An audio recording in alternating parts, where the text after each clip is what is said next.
Bonsoir à tous et j'espère que vous allez bien, c'est encore le Général Alligator. Alors, c'est la deuxième vidéo concernant les différentes réponses qu'on pourrait apporter aux questions concernant la développerie. Alors, dans la première vidéo, on a abordé les trois premières questions que les alligators viennent souvent me poser en inbox. Je vous ai dit, je ne peux pas vous répondre individuellement. Je préfère le faire à travers les petites vidéos. Comme ça, au moins, vous avez la possibilité de garder cela en favori. Vous aurez toujours la possibilité de regarder. Alors, la question, il y a un conseil que je voulais vous donner par rapport à la développerie. Lorsque vous jouez, je préfère que vous preniez les précautions dès maintenant. Ne cherchez pas à soumettre plusieurs inscriptions. Ne cherchez pas à soumettre plusieurs candidatures. Il y a des gens qui, lorsqu'ils jouent à la développerie, ils essayent de vouloir tromper la vigilance de ceux qui organisent cette loterie. C'est-à-dire, ils vont jouer avec le même nombre, avec les photos différentes. Ils vont jouer avec... ils vont envoyer plusieurs candidatures.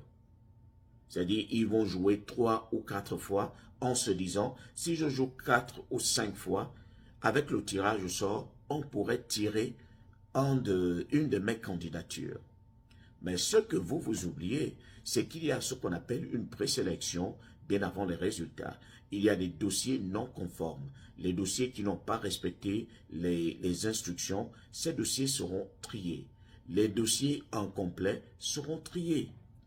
Les dossiers où on sent qu'une seule personne a joué plusieurs fois, on va les retirer. Au contraire, vous mettez même en péril votre candidature. Vous brûlez vos cartes pour être sélectionné à la développerie. Donc, ne le faites pas. Chaque individu doit jouer une seule fois. Une seule fois. Les seules personnes qui sont capables de jouer d'avoir la possibilité de jouer double, ce sont les mariés légalement. C'est-à-dire le père va jouer, l'homme va jouer et il va déclarer sa femme, la femme va jouer et elle va déclarer son homme. Ce sont les couples qui ont cette double chance-là de jouer à la développerie. Pas un seul individu. Ne cherchez pas à envoyer plusieurs candidatures. Alors, l'autre question portait sur la photo. La photo est primordiale. La photo est très très importante. Respectez toujours les dimensions de la photo. Ça fait en sorte que beaucoup de dossiers soient disqualifiés dès au départ. Une fois que l'inscription finit, il y a une présélection qui est faite et des dossiers inconformes, des dossiers bien non conformes aux instructions, aux critères, ces dossiers seront mis à côté. Respectez les dimensions de la photo qui sont à 600 x 600 pixels. 600 x 600 pixels, rassurez-vous que le fond est blanc. La photo doit être bien rapprochée. Donc 600 x 600. Si vous allez dans un studio, vous leur expliquez que vous jouez à la développerie et vous voulez qu'ils respectent les dimensions de la photo, ils vont respecter. Mais n'allez pas. Est-ce qu'il faut est-ce qu'on peut aussi prendre la photo développerie avec son smartphone? Bien sûr. Vous pouvez prendre la photo avec votre smartphone, soit quelqu'un vous filme, soit vous mettez la photo sur un trépied pour qu'on vous filme, pour que ça vous filme bien, mais respectez les dimensions. Surtout, prenez des précautions cette fois-ci. Ne venez pas pleurer après.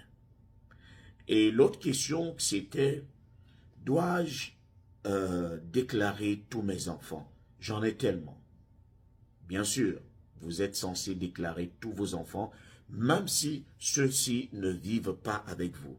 Vous êtes censé déclarer vos 7 gosses, vos 5 gosses, même si certains ont décidé de ne pas voyager avec vous.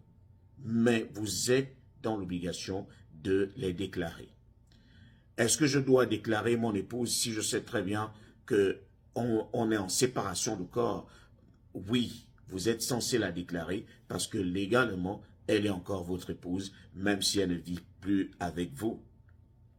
Même si elle ne compte pas voyager avec vous, au moins vous avez été honnête, vous déclarez votre épouse. Et je rappelle encore que les informations dont on a besoin à l'inscription DV Loterie, ce sont les informations qui répondent aux normes actuelles. C'est-à-dire, si vous parlez de votre état actuel.